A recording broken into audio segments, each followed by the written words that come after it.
어머니가 돌아가신 지 일주일 뒤 현관문 앞으로 의문의 택배 상자가 도착했습니다. 보내는 사람 칸에 적힌 익숙한 이름, 김수님, 어머니였습니다. 상자 안에는 세 남매의 이름이 적힌 김치통 3개와 작은 쪽지가 들어 있었는데, 그리고 김치통 바닥에서 발견된 낡은 통장 속 8,300만 원, 그리고 어머니의 숨겨진 비밀. 손이 떨리는 마지막 순간까지 자식들을 위해 담근 어머니의 마지막 선물. 택배 상자에 담긴 눈물겨운 진실. 이제 그 기막힌 사연이 시작됩니다. 택배가 왔다. 어머니가 돌아가신 지 일주일 뒤에 큰딸 정숙은 현관 앞에 놓인 스티로폼 상자를 한참 동안 바라보기만 했습니다. 보내는 사람 칸에 익숙한 글씨가 적혀 있었기 때문입니다. 삐뚤빼뚤한 그러나 평생을 봐온 그 글씨. 김수님, 어머니의 이름이었습니다. 안녕하세요. 오늘 전해드릴 사연은 세상을 떠난 어머니에게서 도착한 마지막 택배 한 상자로 시작됩니다. 그 상자 안에 무엇이 들어있었는지, 그리고 자식들이 뒤늦게 알게 된 진실이 무엇이었는지, 끝까지 함께 해주시면 아마 여러분도 오늘 밤 어머니 생각이 많이 나실 겁니다. 시작하기 전 구독과 좋아요 한 번씩 눌러주시면 큰 힘이 됩니다. 정숙은 떨리는 손으로 상자를 집 안으로 들였습니다.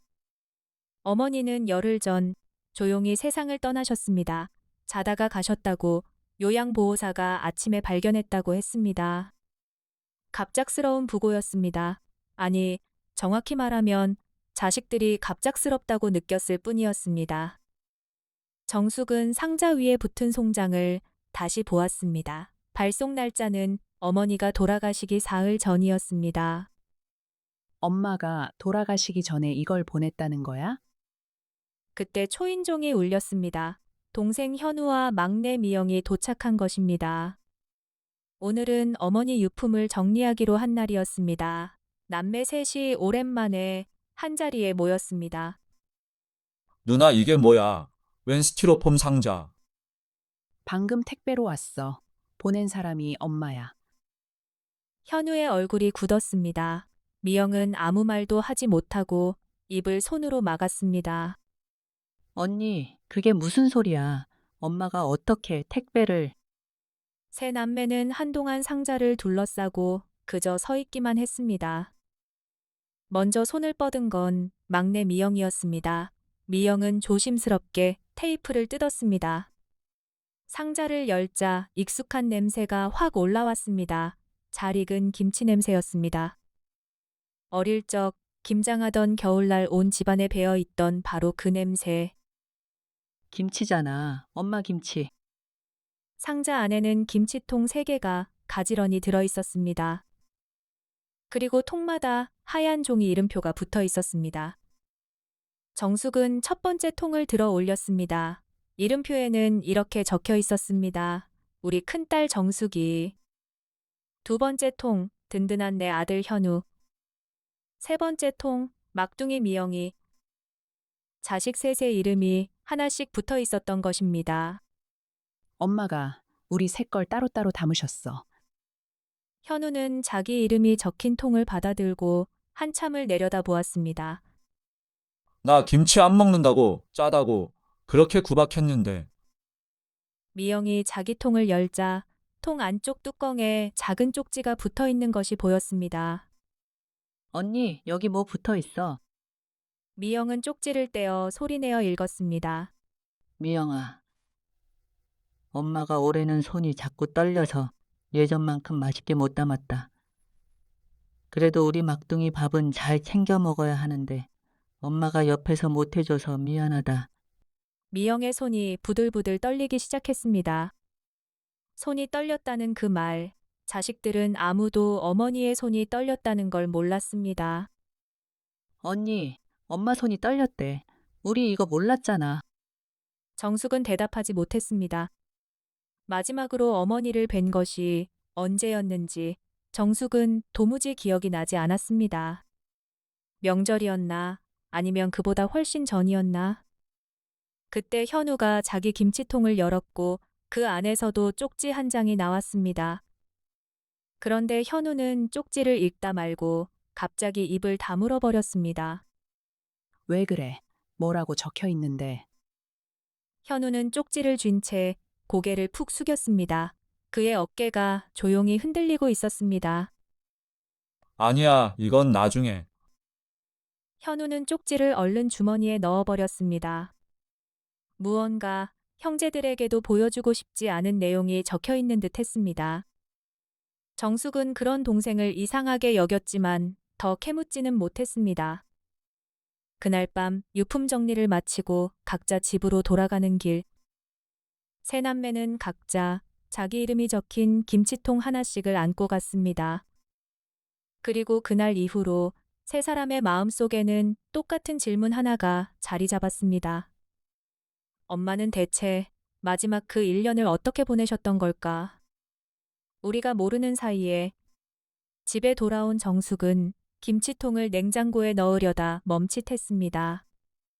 통 바닥에도 무언가 종이 같은 것이 비쳐 보였기 때문입니다. 정숙은 김치를 그릇에 덜어내기 시작했습니다. 통 바닥에는 비닐로 겹겹이 싼 무언가가 들어 있었습니다. 조심스럽게 비닐을 벗기자 그 안에서 나온 것은 낡은 통장 한 권과 접힌 편지 한 통이었습니다. 정숙은 통장을 펼쳤습니다. 그리고 마지막 거래 내역을 본 순간 그 자리에 주저앉고 말았습니다. 통장의 마지막 장에는 믿기 힘든 숫자가 적혀 있었습니다. 잔액 8,300만 원. 정숙은 눈을 의심했습니다. 어머니는 평생 단 한 방을 벗어나 본 적이 없는 분이었습니다. 반찬값 몇 푼을 아끼려고 시장 마감 시간에만 장을 보러 가시던 분, 자식들 앞에서는 늘 돈이 없다고 하시던 분. 그런 어머니 통장에 이렇게 큰 돈이 남아있을 줄은. 엄마, 이 돈이 다 어디서 난 거야? 정숙은 떨리는 손으로 거래 내역을 한 줄 한 줄 되짚어 보았습니다. 매달 꼬박꼬박 들어온 작은 돈들, 노령연금, 그리고 어딘가에서 받은 듯한 소액의 입금들. 그런데 이상한 것은 들어온 기록만 있고 나간 기록이 거의 없다는 점이었습니다. 어머니는 이 돈을 한 푼도 쓰지 않고 그저 모으기만 하셨던 것입니다. 정숙은 함께 나온 편지를 집어들었습니다. 봉투 겉면에는 아무것도 적혀 있지 않았습니다. 봉투를 열자 어머니의 삐뚤빼뚤한 글씨가 빼곡히 채워진 편지지가 나왔습니다. 우리 삼남매 보아라. 이 편지를 읽을 때쯤이면 엄마는 아마 너희 곁에 없겠지. 첫 문장을 읽는 순간 정숙의 눈에서 눈물이 왈칵 쏟아졌습니다. 놀라지 마라. 이 돈은 엄마가 너희들 모르게 10년 넘게 모은 돈이다. 언젠가 너희 셋한테 똑같이 나눠주려고. 정숙은 편지를 쥔 채 한동안 아무것도 하지 못했습니다. 그 순간 휴대폰이 울렸습니다. 막내 미영이었습니다. 언니, 나 지금 너무 이상해서 전화했어. 내 김치통 바닥에서 통장이랑 편지가 나왔어. 정숙은 숨이 턱 막혔습니다. 미영아, 나도야. 나도 방금 똑같은 걸 발견했어. 잠시 후 현우에게서도 전화가 왔습니다. 세 남매의 김치통 바닥에서 똑같이 통장과 편지가 나온 것입니다. 하지만 이상한 점이 있었습니다. 정숙과 미영의 편지 내용은 거의 같았지만 현우의 편지만은 달랐습니다. 현우는 전화기 너머로 한참을 말이 없었습니다. 현우야, 네 편지엔 뭐라고 적혀 있어? 누나, 나 내일 봐서 얘기할게. 지금은 좀 정신이 없어서. 현우의 목소리는 평소와 달리 크게 잠겨 있었습니다. 다음 날 아침 세 남매는 다시 어머니의 방에 모였습니다. 텅 빈 방에는 아직도 어머니의 냄새가 남아 있었습니다. 벽에 걸린 낡은 달력, 어머니는 그 달력에 무언가를 잔뜩 적어두셨습니다. 정숙이 달력을 넘겨보았습니다. 지난 1년 동안의 날짜마다 작은 글씨가 적혀 있었습니다. 병원 가는 날, 약 타는 날, 그리고 정숙은 한 날짜에서 손을 멈췄습니다. 그 칸에는 이렇게 적혀 있었습니다. 검사 결과 듣는 날, 언니, 엄마, 병원을 이렇게 자주 다니셨어? 우린 왜 몰랐지? 세 남매 중 누구도 어머니가 아프다는 걸 알지 못했습니다. 어머니는 단 한 번도 자식들에게 아프다는 말을 꺼낸 적이 없었기 때문입니다. 그때 방문이 열리고 낯선 여자 한 사람이 들어왔습니다. 어머니를 마지막까지 곁에서 돌봤던 요양보호사 영자 씨였습니다. 안녕하세요. 어머님 물건 정리하신다고 해서 인사드리러 왔어요. 영자 씨는 방 안을 둘러보더니 눈시울을 붉혔습니다. 어머님, 참 고운 분이셨어요. 그런데 자제분들은 정말 아무것도 모르셨나 봐요. 그 말에 세 남매는 동시에 영자 씨를 바라보았습니다. 저희가 뭘 몰랐다는 말씀이신가요? 영자 씨는 잠시 망설이더니 조심스럽게 입을 열었습니다. 어머님이 그렇게 신신당부를 하셨어요. 자식들한테는 절대 말하지 말라고. 영자 씨의 눈에서 눈물이 흘러내렸습니다. 어머님, 김장하시던 그날 손이 떨려서 배추를 제대로 못 드시면서도 끝까지 손을 놓지 않으셨어요. 이게 마지막일 것 같다고, 우리 애들 이번이 마지막 김치일 것 같다고 하시면서 마지막이라는 말에 미영이 그 자리에 무너지듯 주저앉았습니다. 어머니는 자신의 마지막을 알고 계셨던 것입니다. 그리고 그 마지막 순간까지 자식들 먹일 김치를 담그고 계셨던 것입니다. 아주머니, 그럼 어머니가 언제부터? 영자 씨는 대답 대신 품에서 낡은 수첩 하나를 꺼냈습니다. 이건 어머님이 저한테 맡기신 거예요. 장례 다 끝나고 자제분들 마음이 좀 가라앉으면 그때 전해달라고. 세 남매의 시선이 그 작은 수첩 한 권에 쏠렸습니다.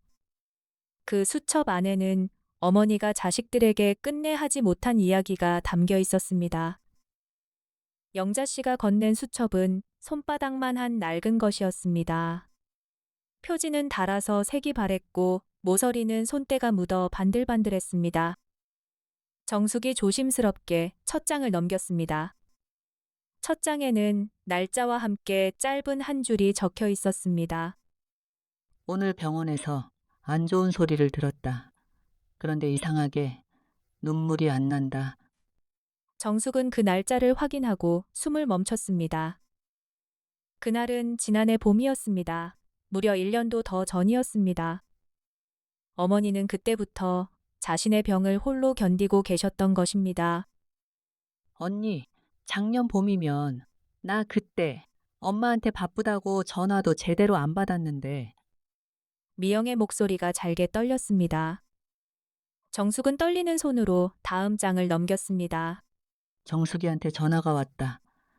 오랜만이라 반가웠는데 돈 얘기만 하다 끊었다. 그래도 목소리 들어서 좋았다. 정숙은 그 문장에서 손을 멈추고 말았습니다. 그때 어머니께 전화를 걸었던 이유가 떠올랐기 때문입니다.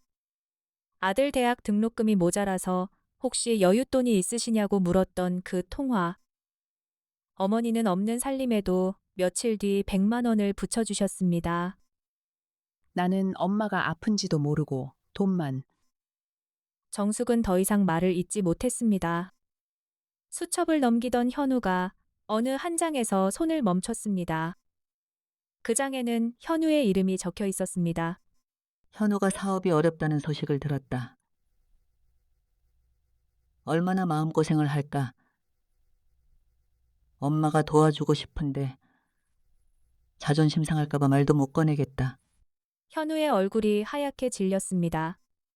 그는 지난 2년 동안 사업 실패로 가족들과 거의 연락을 끊고 지냈습니다. 어머니에게도 잘 지낸다고 거짓말만 했습니다. 짐이 되기 싫어서였습니다. 엄마는 다 알고 계셨어. 내가 힘든 거 다 알면서도 모르는 척. 현우는 손으로 얼굴을 감쌌습니다. 억눌러온 감정이 한꺼번에 터져 나왔습니다. 그때 영자 씨가 조용히 입을 열었습니다. 어머님이 그러셨어요. 아들이 힘들 때 엄마가 짐이 되면 안 된다고. 그래서 아프다는 말도 끝까지 안 하셨던 거예요. 자식들 걱정 끼칠까봐. 미영이 흐느끼며 물었습니다. 아주머니, 엄마 마지막엔 많이 아프셨어요? 많이 힘드셨어요? 영자 씨는 잠시 눈을 감았다가 천천히 대답했습니다. 솔직히 말씀드릴게요. 마지막 몇 달은 많이 힘드셨어요. 그런데도 어머님은 아프다는 말보다 자식들 얘기를 더 많이 하셨어요. 우리 큰딸이 김치를 좋아한다. 아들은 짜게 먹으면 안 된다. 막내는 밥을 잘 안 챙겨 먹는다. 그런 얘기만요. 세 남매는 아무도 말을 하지 못했습니다. 그저 각자 어깨를 들썩이며 울 뿐이었습니다. 정숙이 눈물을 닦으며 다시 수첩을 넘겼습니다. 그런데 마지막 몇 장은 글씨가 전혀 달랐습니다. 삐뚤빼뚤하다 못해 거의 알아볼 수 없을 만큼 흔들린 글씨였습니다. 손이 떨려서 펜을 제대로 쥐지도 못하는 상태로 쓴 글씨. 오늘은 김장을 했다. 손이 자꾸 떨려서 소금 간을 몇 번이나 다시 봤다. 그래도 우리 애들 먹일 거라 생각하니 하나도 안 힘들었다. 이게 마지막 김장이 될 것 같다. 애들이 이 김치를 먹고 엄마 생각을 조금이라도 해주면 그리고 그 아래 마지막 문장이 적혀 있었습니다. 미안하다. 그리고 고맙다. 엄마 자식으로 태어나줘서. 그것이 수첩의 마지막 기록이었습니다. 그날 이후로 어머니는 더 이상 아무것도 쓰지 못하셨던 것입니다. 세 남매는 한참을 그 방에 그대로 앉아 있었습니다. 그때 영자 씨가 조심스럽게 한마디를 덧붙였습니다. 그런데 어머님이 돌아가시기 며칠 전에 저한테 부탁하신 게 하나 더 있어요. 세 남매의 시선이 다시 영자 씨에게 쏠렸습니다. 그게 아드님한테만 따로 전해드릴 게 있다고 하셨어요. 현우의 얼굴이 순간 굳어졌습니다. 어머니가 아들에게만 남긴 것, 그것은 김치통 속 다른 편지와도 관련이 있는 듯 했습니다. 영자 씨는 가방에서 노란 서류 봉투 하나를 꺼냈습니다. 봉투는 여러 번 만진 듯 귀퉁이가 부드럽게 닳아 있었습니다. 어머님이 이건 꼭 현우한테만 주라고 하셨어요. 다른 자식들 있는 데서 열지 말라고. 하지만 현우는 봉투를 받아들고 한참을 망설였습니다. 아니에요. 누나랑 미영이도 같이 봤으면 좋겠어요. 이제 우리끼리 숨기는 거 없이 하고 싶어요. 현우는 떨리는 손으로 봉투를 열었습니다. 그 안에서 나온 것은 부동산 서류 한 장과 어머니의 편지였습니다. 정숙이 부동산 서류를 먼저 보고 눈을 크게 떴습니다. 이거 엄마 살던 그 집 명의가. 서류에는 어머니가 살던 작은 집의 소유권이 적혀 있었습니다. 그런데 그 집은 이미 오래전에 팔린 줄 알았던 집이었습니다. 세 남매는 어머니가 전세로 사시는 줄로만 알고 있었습니다. 현우가 편지를 펼쳐 떨리는 목소리로 읽기 시작했습니다. 현우야, 엄마가 이걸 너한테만 맡기는 데는 이유가 있다. 이 집은 팔지 않고 내가 그냥 갖고 있었다. 다들 팔았다고 알고 있지만 사실은 세를 놓고 그 돈을 모았다. 현우의 목소리가 점점 잠겨들었습니다. 이 집을 처분하면 통장 돈이랑 합쳐서 꽤 될 거다. 그걸로 네 빚부터 조용히 정리해라. 현우의 손이 종이를 쥔 채 부들부들 떨렸습니다. 대신 네 몫을 좀 덜 가져가더라도 누나랑 동생한테는 절대 서운한 티를 내지 마라.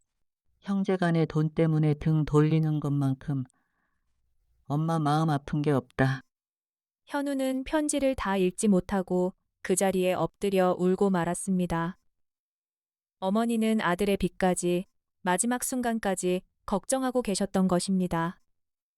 그런데 그 편지에는 한 가지 놀라운 사실이 더 적혀 있었습니다. 그리고 현우야, 사실 엄마가 너한테 오래전부터 하고 싶었던 말이 있다. 네가 어릴 때 아버지가 남긴 빚 때문에 대학을 못 갔던 거, 엄마는 그게 평생 한이었다. 정숙과 미영이 놀란 얼굴로 서로를 바라보았습니다. 오래전 아버지가 남긴 빚 이야기는 집안에서 아무도 꺼내지 않는 금기였습니다. 그래서 너한테는 늘 더 마음이 쓰였다. 누나랑 동생은 학교를 다 마쳤는데 너만, 엄마가 그때 너를 지켜주지 못해서 그게 지금까지 가슴에 박혀 있다. 현우는 어릴 적 형제 중 혼자만 대학을 포기했던 기억을 떠올렸습니다. 그때 그는 어머니를 원망했습니다. 왜 나만 하는 마음이었습니다. 그런데 그 원망이 사실은 어머니의 가장 큰 상처였다는 것을 이제야 알게 된 것입니다. 엄마, 나는 엄마를 원망했는데 엄마는 그걸 평생 미안해하고 계셨어. 그 말에 정숙도 미영도 함께 울었습니다. 잠시 후 미영이 눈물을 닦으며 말했습니다. 오빠, 나는 그 집, 오빠가 다 가져도 괜찮아. 엄마도 그러길 바라셨잖아. 나도 그래. 현우야, 너 빚부터 정리해. 엄마 뜻이 그거였잖아. 하지만 현우는 고개를 세차게 저었습니다. 아니야, 나 혼자 그렇게 못해. 엄마가 우리 셋한테 똑같이 나눠주라고 하셨잖아. 세 남매는 처음으로 서로를 위해 양보하고 있었습니다. 어머니가 그토록 바라던 형제 간의 우애가 그 방 안에 피어나고 있었습니다. 그때 영자 씨가 조용히 자리에서 일어났습니다. 저는 이만 가볼게요. 어머님 뜻 다 전해드렸으니. 그런데 문을 나서려던 영자 씨가 무언가 생각난 듯 걸음을 멈췄습니다. 아, 그러고 보니 어머님이 마지막에 한 분을 계속 찾으셨어요. 세 남매가 동시에 고개를 들었습니다. 누구를요? 저희 중에 누구를요? 영자 씨는 잠시 머뭇거리더니 뜻밖의 이름을 꺼냈습니다. 그게 자제분들 이름이 아니었어요. 어머님이 마지막까지 찾으신 사람은 따로 있었어요. 세 남매의 얼굴에 당혹감이 스쳤습니다. 어머니가 마지막 순간까지 애타게 찾은 그 사람은 대체 누구였을까요? 영자 씨는 잠시 망설이다가 조심스럽게 입을 열었습니다. 어머님이 순분이라는 이름을 계속 부르셨어요. 순분이 언니, 순분이 언니 하시면서. 세 남매는 서로의 얼굴을 바라보았습니다. 누구도 들어본 적 없는 이름이었습니다. 순분이요? 저희는 그런 이름 처음 들어요. 어머님이 그러셨어요. 죽기 전에 그 언니한테 꼭 사과해야 한다고. 그러지 못하면 눈을 못 감을 것 같다고. 사과, 그 말에 세 남매의 마음이 무거워졌습니다. 평생을 자식들에게 미안하다는 말만 하고 사셨던 어머니, 그런 어머니가 누군가에게 사과할 일이 있었다는 것입니다. 정숙은 문득 어머니의 유품 상자를 떠올렸습니다. 아직 정리하지 못한 오래된 사진과 편지가 담긴 상자였습니다. 잠깐만, 엄마 옛날 사진 상자에 뭔가 있을지도 몰라. 세 남매는 벽장 안 깊숙이 넣어둔 낡은 나무 상자를 꺼냈습니다. 상자를 열자 세월에 누렇게 바랜 흑백 사진들이 가득했습니다. 젊은 시절의 어머니, 자식들이 처음 보는 20살 남짓의 앳된 얼굴이었습니다. 그 사진 속에서 어머니는 또래로 보이는 여자와 나란히 서 있었습니다. 둘은 서로 팔짱을 끼고 환하게 웃고 있었습니다. 언니, 이 사람 좀 봐. 엄마랑 되게 친했나 봐. 이렇게 활짝 웃는 엄마, 나 처음 봐. 사진 뒷면에는 어머니의 젊은 시절 글씨로 이렇게 적혀 있었습니다. 순분 언니와 나 공장 기숙사에서. 순분 언니, 이 사람이야. 엄마가 찾던 그 사람. 세 남매는 상자를 더 뒤졌습니다. 그리고 사진 아래에서 오래된 편지 한 뭉치를 발견했습니다. 편지는 모두 같은 사람에게서 온 것이었습니다. 보내는 사람은 박순분. 하지만 편지들은 하나같이 봉투가 뜯기지 않은 채 그대로였습니다. 어머니는 이 편지들을 단 한 통도 열어보지 않으셨던 것입니다. 언니, 이거 왜 하나도 안 뜯었지? 이렇게 많이 왔는데. 정숙은 가장 오래된 것으로 보이는 맨 아래 편지를 조심스럽게 열었습니다. 수십 년 만에 열리는 편지였습니다. 종이는 바스러질 듯 낡아 있었습니다. 순임아, 나 순분이다. 네가 나를 얼마나 원망하는지 잘 안다. 그때 그 돈은 내가 정말 어쩔 수 없어서 그랬다. 갚으려고 했는데 그 사이에 네가 이사를 가버려서 연락이 끊겼구나. 정숙은 편지를 읽다가 손을 멈췄습니다. 돈 이야기가 나왔기 때문입니다. 그런데 편지의 내용은 새남매가 짐작한 것과는 전혀 달랐습니다. 나 때문에 네가 공장을 그만두고 그 어린 나이에 얼마나 고생을 했을지 생각하면 지금도 가슴이 미어진다. 정숙은 다음 편지를 열었습니다. 그리고 그 다음 편지도. 편지 속 순분이라는 사람은 수십 년 동안 어머니에게 용서를 빌고 있었습니다. 그런데 이상했습니다. 사과를 해야 할 사람은 순분인데 어머니는 왜 순분에게 사과하고 싶어 하셨던 걸까요? 새 남매는 편지의 앞뒤가 맞지 않는다는 것을 느꼈습니다. 이상해. 이 사람은 엄마한테 미안하다는데 엄마는 왜 이 사람한테 사과하려고 하셨을까? 그때 미영이 상자 맨 밑바닥에서 종이 한 장을 더 꺼냈습니다. 그것은 편지가 아니라 어머니가 직접 쓴 글이었습니다.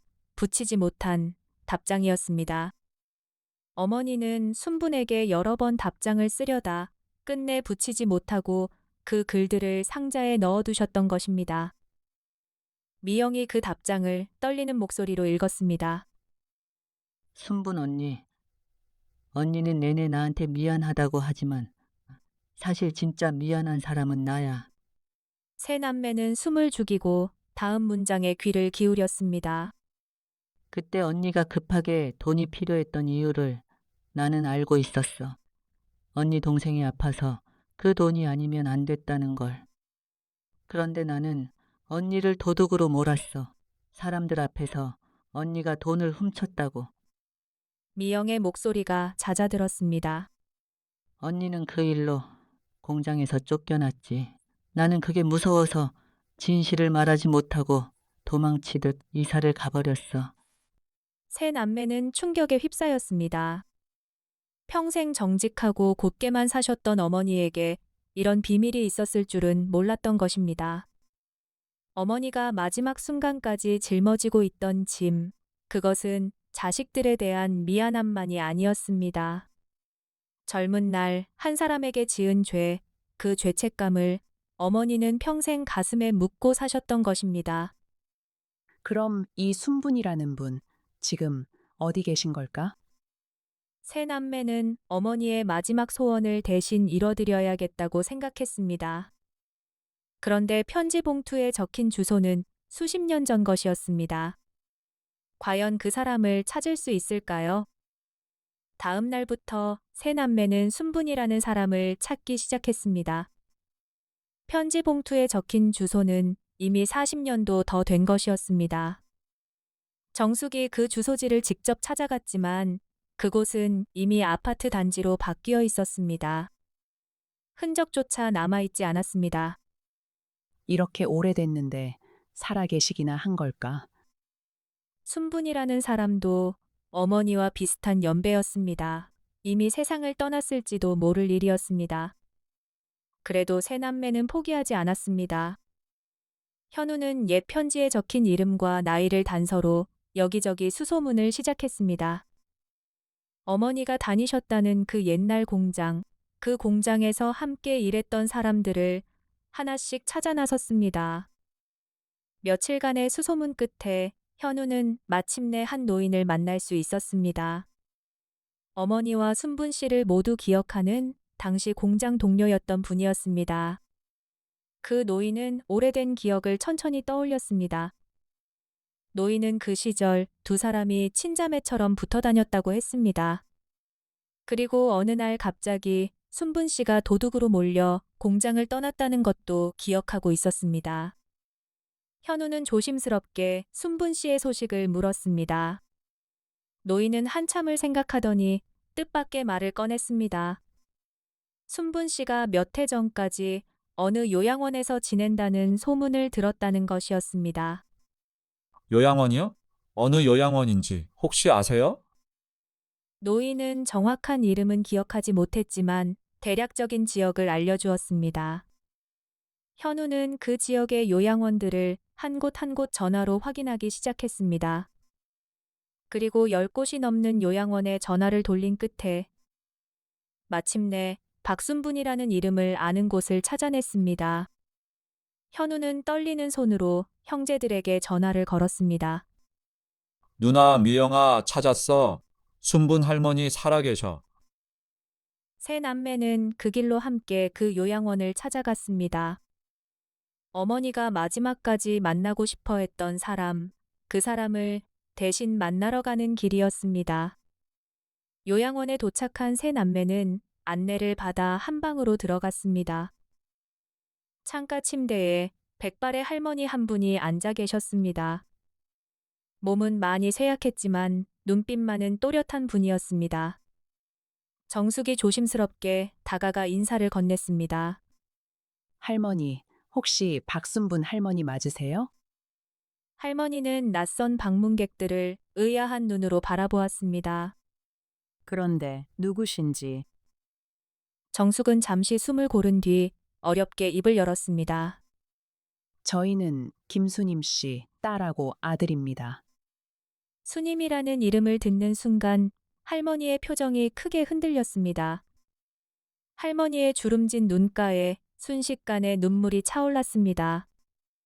수님이 우리 수님이 자식들이라고. 할머니는 떨리는 손으로 정숙의 손을 덥석 잡았습니다. 수님이는 잘 있나? 그 애 나를 아직도 미워하고 있나? 세 남매는 차마 바로 대답하지 못했습니다. 어머니가 이미 세상을 떠났다는 말을 어떻게 꺼내야 할지 몰랐기 때문입니다. 잠시 무거운 침묵이 흘렀습니다. 그 침묵의 의미를 할머니는 곧 알아차렸습니다. 갔구나. 우리 수님이 먼저 가버렸구나. 할머니의 눈에서 눈물이 주르륵 흘러내렸습니다. 미영이 흐느끼며 어머니의 마지막을 전했습니다. 할머니, 엄마가 마지막까지 할머니를 찾으셨어요. 순분이 언니한테 꼭 사과해야 한다고. 그 말에 할머니는 도리어 고개를 저었습니다. 아니다. 사과할 사람은 그 애가 아니라 나다. 세 남매는 순간 어리둥절해졌습니다. 어머니의 답장에 담긴 진실, 그것과는 또 다른 이야기가 순분 할머니의 입에서 흘러나오려 하고 있었습니다. 그때 그 일에는 너희가 모르는 또 다른 진실이 있단다.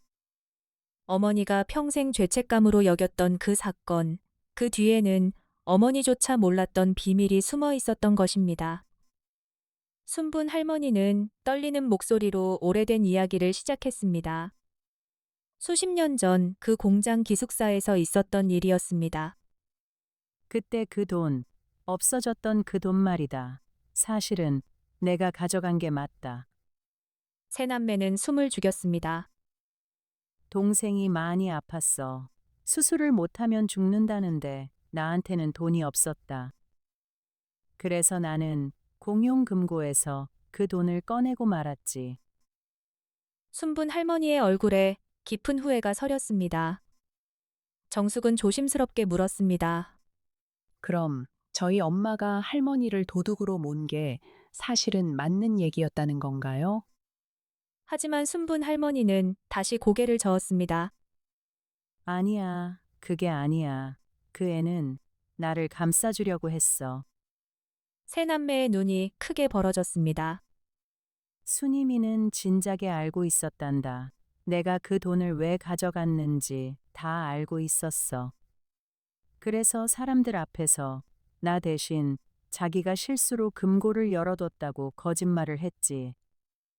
어머니가 도둑으로 몰았다는 것은 어머니의 기억 속에서 뒤틀린 이야기였습니다. 진실은 정반대였던 것입니다. 그런데 그 거짓말이 그만 커져버렸어. 결국 수님이랑 나 둘 다 의심을 받게 됐지. 그때 내가 겁이 나서 다 수님이 탓으로 돌려버렸다. 내가 수님이한테 죄를 뒤집어 씌운 거야. 순분 할머니의 목소리가 흐느낌으로 무너졌습니다. 나를 감싸준 그 애한테 내가 그런 짓을 했어. 그래서 수님이가 공장을 그만두고 떠난 거란다. 새 남매는 그제야 모든 것을 이해했습니다. 어머니는 순분을 감싸주려다 오히려 배신을 당하고 죄까지 뒤집어 썼던 것입니다.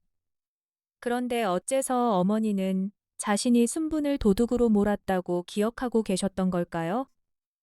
정숙은 그 부분을 물었습니다. 그런데 저희 엄마는 자기가 할머니를 도둑으로 몰았다고 그렇게 미안해 하셨어요. 순분 할머니는 눈물을 닦으며 대답했습니다. 그 애는 착해서 자기가 거짓말을 시작한 것 자체를 죄로 여겼던 게야. 나를 지키려고 한 그 거짓말 때문에 결국 일이 커졌다고. 그걸 다 자기 탓으로 돌린 거지. 새 남매는 가슴이 먹먹해졌습니다. 어머니는 남을 위해 한 선의조차 평생 자신의 죄로 여기며 사셨던 것입니다. 그렇게 마음이 여린 분이었기에 자식들에게도 늘 미안하다는 말만 하셨던 것입니다. 순분 할머니는 품속에서 낡은 손수건 하나를 꺼냈습니다. 수십 년은 되어 보이는 색이 바랜 손수건이었습니다. 이거 헤어지던 날 수님이가 나한테 준 거란다. 배신한 나한테 그 애는 이걸 쥐어주면서 그랬어. 언니, 동생 수술 잘 되길 빈다고.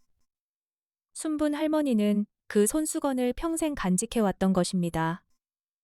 미워할 자격조차 없다며 자신을 벌하듯 그 손수건을 지켜왔다고 했습니다. 나는 편지를 쓰고 또 썼어. 용서를 빌고 싶어서. 그런데 답장이 한 번도 오지 않더구나. 정숙은 뜯지 않은 편지 뭉치를 떠올렸습니다. 그리고 어머니가 붙이지 못한 그 답장들도 떠올렸습니다. 할머니, 저희 엄마도 답장을 쓰셨어요. 여러 번이요. 정숙은 가방에서 어머니가 붙이지 못한 답장을 꺼냈습니다. 수십 년 동안 상자 안에 잠들어 있던 어머니의 진심이었습니다. 다만 붙이지를 못하셨던 거예요. 할머니를 볼 낯이 없다고 생각하셔서. 순분 할머니는 떨리는 손으로 그 편지를 받아들었습니다. 그리고 수십 년 만에 친구의 답장을 읽어 내려갔습니다. 편지를 읽는 할머니의 어깨가 세차게 들썩였습니다. 순이마, 이 바보 같은 거사. 뭐가 미안하다고 이런 걸 다 써놓고. 두 노인은 서로를 원망한 것이 아니라 서로에게 미안해하며 평생을 살아왔던 것입니다. 새 남매는 그 모습을 지켜보며 하염없이 눈물을 흘렸습니다. 그때 순분 할머니가 무언가 결심한 듯 고개를 들었습니다. 얘들아, 나한테 마지막으로 부탁 하나만 들어주겠니? 새 남매는 할머니의 다음 말을 기다렸습니다. 나를 수님이한테 데려다다오. 그 애 앞에서 꼭 해야 할 말이 있단다. 순분 할머니의 마지막 소원, 그것은 세상을 떠난 친구 앞에 서는 것이었습니다. 며칠 뒤 새 남매는 순분 할머니를 모시고 어머니의 산소를 찾았습니다. 할머니는 몸이 성치 않아 휠체어에 의지해야 했습니다. 요양원에서는 처음에 외출을 걱정했습니다. 하지만 할머니의 간곡한 부탁에 결국 하루 외출을 허락해 주었습니다. 봄이 막 시작되는 볕 좋은 날이었습니다. 산소로 오르는 길에는 이름 모를 들꽃들이 피어 있었습니다. 현우가 조심스럽게 할머니의 휠체어를 밀었습니다. 마침내 어머니의 산소 앞에 두 오랜 친구가 마주 섰습니다. 물론 한 사람은 이미 이 세상 사람이 아니었습니다. 순분 할머니는 한참 동안 아무 말도 하지 못했습니다. 그저 봉분을 바라보며 소리 없이 눈물만 흘렸습니다. 그러다 할머니는 떨리는 손으로 봉분의 흙을 어루만졌습니다. 순임아, 나 왔다. 이제야 왔다. 할머니의 목소리가 바람에 잘게 떨렸습니다. 나 때문에 그 좋은 공장 그만두고 이 험한 세상 얼마나 고생하며 살았니? 다 나 때문이다. 미안하다, 순임아. 정말 미안하다. 그런데 할머니는 품에서 그 손수건을 다시 꺼냈습니다. 어머니가 이별의 날 건넸다던 그 낡은 손수건이었습니다. 이거 이제 너한테 돌려주마. 평생 이걸 붙들고 살았는데 이제 네 곁에 두고 가마. 할머니는 그 손수건을 봉분 위에 가만히 내려놓았습니다. 수십 년을 돌아 손수건은 마침내 주인에게 돌아온 것입니다. 그 모습에 세 남매는 목이 메어 아무 말도 하지 못했습니다. 그때 미영이 무언가 생각난 듯 가방을 열었습니다. 미영이 꺼낸 것은 작은 반찬통 하나였습니다. 할머니, 이거 저희 엄마가 마지막으로 담근 김치예요. 미영은 자기 몫으로 받은 김치를 조금 더러운 것이었습니다. 엄마가 할머니 앞에서 하고 싶은 말이 있으셨을 것 같아서 대신 엄마 김치라도. 순분 할머니는 그 김치통을 두 손으로 받아들었습니다. 그리고 김치 한 조각을 조심스럽게 입에 넣었습니다. 김치를 씹던 할머니의 눈에서 다시 눈물이 왈칵 쏟아졌습니다. 이 맛이야. 순임이 손맛 하나도 안 변했구나. 옛날에 기숙사에서 순임이가 담가주던 그 김치, 그 맛이 그대로야. 60년 세월을 건너 그 김치 맛은 조금도 변하지 않았던 것입니다. 할머니는 김치를 씹으며 봉분을 향해 나직이 말했습니다. 순임아, 나 이제 여한이 없다. 내 김치 마지막으로 먹어봤으니 다음 생에는 꼭 다시 자매로 만나자. 그때는 내가 절대 너를 배신하지 않으마. 세 남매는 서로를 부둥켜 안고 울었습니다. 어머니가 마지막까지 이루지 못한 소원이 자식들의 손으로 이루어지는 순간이었습니다. 산을 내려오는 길, 순분 할머니가 세 남매를 불러 세웠습니다. 얘들아, 너희 엄마가 어떤 사람이었는지 하나만 더 말해주고 싶구나. 세 남매는 걸음을 멈추고 할머니를 바라보았습니다. 순임이는 평생 자기 것을 챙길 줄 모르는 사람이었어. 남을 위해서라면 자기 손에는 아무렇지도 않아 하던 애였지. 그러니 너희한테도 얼마나 다 퍼주고 싶었겠니? 얼마나 미안했겠니? 그 말에 정숙이 참았던 울음을 터뜨렸습니다. 저희는 엄마한테 받기만 했어요. 해드린 게 하나도 없어요. 순분 할머니는 정숙의 손을 꼭 잡았습니다. 아니다. 그렇게 생각하지 마라. 너희가 잘 살아주는 게 그 애한테는 제일 큰 효도였어. 그리고 이렇게 엄마 마지막 소원을 이뤄줬잖니. 순임이가 지금 얼마나 좋아하고 있겠니? 세 남매는 그 말에 조금이나마 위로를 받았습니다. 그렇게 두 노인의 60년 묵은 오해는 풀렸습니다. 하지만 세 남매에게는 아직 풀지 못한 숙제가 하나 남아 있었습니다. 바로 어머니가 남긴 그 유산을 어떻게 할 것인가 하는 문제였습니다. 집으로 돌아오는 길, 현우가 무겁게 입을 열었습니다. 누나, 나 엄마 유산으로 하고 싶은 게 하나 생겼어. 현우의 눈빛에는 무언가 결심 같은 것이 담겨 있었습니다. 그날 저녁 세 남매는 어머니의 집에 다시 모였습니다. 현우는 종일 마음속에 담아두었던 이야기를 꺼냈습니다. 나 엄마가 남긴 돈으로 내 빚부터 갚으라고 하신 거 그거 안 하려고. 정숙과 미영이 놀란 얼굴로 현우를 바라보았습니다. 그게 무슨 소리야? 엄마가 너 빚 갚으라고 그렇게 신신당부하셨잖아. 알아. 그런데 누나, 내가 그 돈으로 빚을 갚으면 그게 끝이잖아. 나는 엄마 이름이 계속 남았으면 좋겠어. 현우는 며칠 동안 생각해온 계획을 털어놓았습니다. 어머니의 이름으로 형편이 어려운 노인들에게 김치를 나누는 일을 하고 싶다는 것이었습니다. 엄마가 평생 김치로 우리 배를 채워주셨잖아. 그 마음을 다른 어르신들한테도 나누고 싶어. 정숙과 미영은 한동안 말을 잇지 못했습니다. 그것은 어머니가 가장 기뻐할 만한 일이었기 때문입니다. 하지만 정숙은 현실적인 걱정이 앞섰습니다. 현우야, 마음은 알겠는데 그럼 내 빚은 어떡하고? 내 앞가림도 못하면서 그때 미영이 조심스럽게 나섰습니다. 언니, 오빠, 나 사실 계속 생각하고 있던 게 있어. 미영은 자신의 통장을 꺼내놓았습니다. 내 몫으로 받은 거. 이걸로 오빠 빚 먼저 갚자.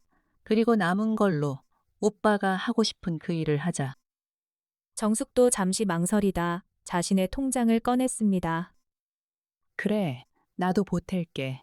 우리 셋이 힘을 합치면 오빠 빚도 갚고 그 일도 할 수 있어. 세 남매는 서로의 손을 맞잡았습니다. 어머니가 그토록 바라던 형제 간의 우애가 마침내 하나로 뭉치는 순간이었습니다. 돈을 두고 다투기는커녕 서로에게 먼저 내어주고 있었습니다. 그렇게 어머니의 이름을 딴 작은 나눔이 시작되었습니다. 세 남매는 힘을 합쳐 어려운 형편의 노인들에게 매달 김치를 담가 나눴습니다. 요양보호사 영자 씨도 그 일을 함께 돕겠다고 나섰습니다. 어머님 살아계실 때 제대로 못해드린 게 마음에 걸렸는데 이렇게라도 함께할 수 있어서 다행이에요. 순분 할머니도 요양원에서 그 소식을 듣고 무척 기뻐하셨습니다. 세 남매는 김치를 나눌 때마다 순분 할머니를 찾아뵈었습니다. 어머니의 하나뿐인 친구를 이제는 자식들이 대신 모시게 된 것입니다. 그러던 어느 날이었습니다. 김치를 나누러 한 요양원을 찾은 정숙에게 낯선 노인 한 분이 다가왔습니다. 그 노인은 정숙이 나눠준 김치를 먹어보고는 깜짝 놀랐습니다. 그리고 조심스럽게 뜻밖의 질문을 건넸습니다. 혹시 이 김치를 담근 분의 어머니가 김수님 씨가 아니냐는 것이었습니다. 정숙은 심장이 덜컥 내려앉았습니다. 저희 엄마를 아세요? 노인은 눈시울을 붉히며 고개를 끄덕였습니다. 그리고 정숙이 전혀 알지 못했던 어머니의 또 다른 이야기를 들려주기 시작했습니다. 그 노인은 오래전 어머니에게 큰 도움을 받은 사람이었습니다. 형편이 어려워 끼니조차 잊기 힘들던 시절, 어머니가 아무 말 없이 매일 김치와 밥을 챙겨주었다는 것이었습니다. 그 김치 맛을 수십 년이 지난 지금도 잊지 못했다고 했습니다. 정숙은 그제야 알게 되었습니다. 어머니는 자식들 모르는 곳에서 그렇게 조용히 남을 돕고 살아오셨던 것입니다. 평생 자신을 위해서는 한 푼도 쓰지 않으면서 정숙은 그날 밤 형제들에게 그 이야기를 전했습니다. 세 남매는 다시 한번 어머니의 깊은 마음에 눈물을 흘렸습니다. 우리 엄마, 우리가 알던 엄마보다 훨씬 더 크고 따뜻한 사람이었어. 그렇게 어머니가 남긴 김치는 세상 곳곳으로 퍼져나갔습니다. 한 그릇의 김치에 담긴 사랑이 이 사람에게서 저 사람에게로 전해지고 있었습니다. 그런데 얼마 후 세 남매에게 또 하나의 소식이 전해졌습니다. 그것은 순분 할머니에 관한 소식이었습니다. 요양원에서 걸려온 전화였습니다. 순분 할머니의 상태가 갑자기 나빠졌다는 소식이었습니다. 세 남매는 하던 일을 모두 멈추고 요양원으로 달려갔습니다. 병실에 도착했을 때 순분 할머니는 눈을 감은 채 가쁜 숨을 몰아쉬고 있었습니다. 정숙이 조심스럽게 할머니의 손을 잡았습니다. 할머니, 저희 왔어요. 수님이 자식들 다 왔어요. 그 목소리에 할머니가 천천히 눈을 떴습니다. 그리고 새 남매를 알아보고는 힘없이 미소를 지었습니다. 왔구나. 우리 수님이 자식들이. 할머니의 목소리는 신락같이 가늘었습니다. 얘들아, 너희 덕분에 나 여한 없이 간다. 수님이한테 사과도 하고 그의 김치도 마지막으로 먹어보고. 미영이 흐느끼며 할머니의 손을 마주 잡았습니다. 할머니, 그런 말씀 마세요. 저희랑 김치 더 나눠야죠. 할머니는 천천히 고개를 저었습니다. 아니다. 이제 수님이가 나를 부르는구나. 저 세상에서 우리 다시 자매로 만나기로 했으니 할머니는 마지막 힘을 다해 새 남매의 얼굴을 하나하나 눈에 담았습니다. 너희 정말 고맙다. 늙은이의 마지막 소원을 이렇게 다 들어줘서. 그리고 형제끼리 지금처럼 서로 아끼며 살아라. 그게 너희 엄마 소원이었다. 그 말을 끝으로 순분 할머니는 조용히 눈을 감았습니다. 평생 짊어졌던 죄책감을 모두 내려놓고 편안한 얼굴이었습니다. 마치 먼저 간 친구를 만나러 가는 사람처럼 새 남매는 할머니의 마지막 가는 길을 정성껏 배웅했습니다. 자식 하나 없이 외로웠던 순분 할머니의 장례를 새 남매가 상주가 되어 치렀습니다. 어머니의 친구를 어머니 곁에 나란히 모셨습니다.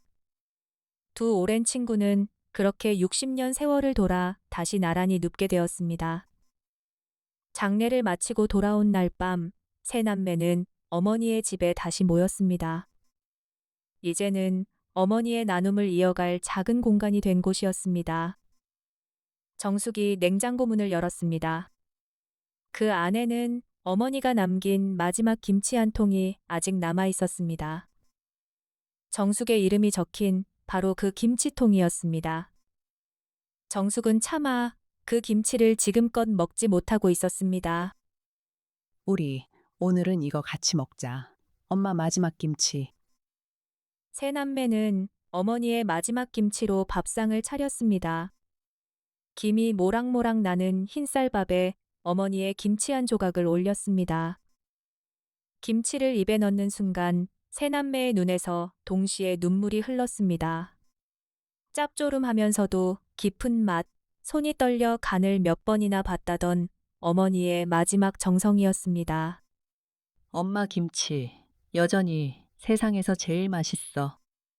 새 남매는 밥 한 그릇을 다 비울 때까지 어머니 이야기를 나눴습니다. 슬픔보다는 따뜻한 기억이 더 많은 밤이었습니다. 그날 이후로도 새 남매의 김치 나눔은 계속되었습니다. 어머니의 김치가 세상에 외롭고 배고픈 이들에게 온기를 나누는 밥상이 되었습니다. 그리고 새 남매는 김치를 담글 때마다 늘 같은 생각을 합니다. 어머니가 그러셨던 것처럼 손이 떨리는 그날까지 이 사랑을 이어가자고. 세상을 떠난 어머니에게서 도착한 마지막 택배 한 상자.